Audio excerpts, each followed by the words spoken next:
Bora tu jamani. Unaongea nao nini akina Zura Kaoge, una umuhimu nao gani jamani? Utaongea nao hata alfajiri bwana. Utatubwaga. Sasa taongea nao kifika.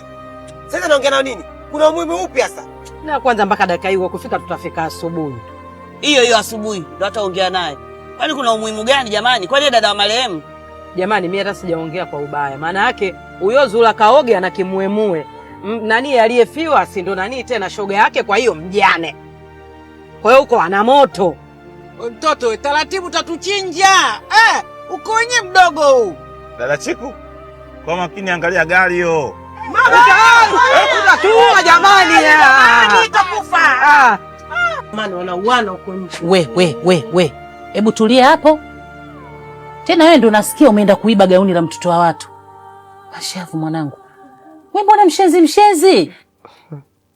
Ndivyo ulivyoambiwa na ndugu zako au? Amwambie nani? Chiku anapenda sana kuyazua.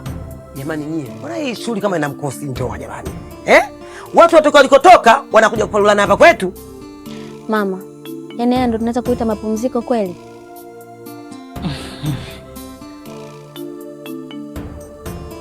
Shikamoo. Mara baba umeamkaje? Jamani nikaendelea kuangalia tangu picha la ule mimi bila kujua. We, Akida, hebu nenda kamwambia Kacholo akakununulie mswaki dukani.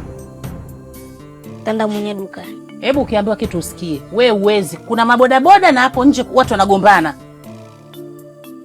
Basi ngoja nikamgonge kaka. Sikia nikwambie. Mwambie Kacholo anunue miswaki 3. Umesikia? We ongeza mmoja iwe 4. Maana mswaki wangu umeisha hatari. Uko lege.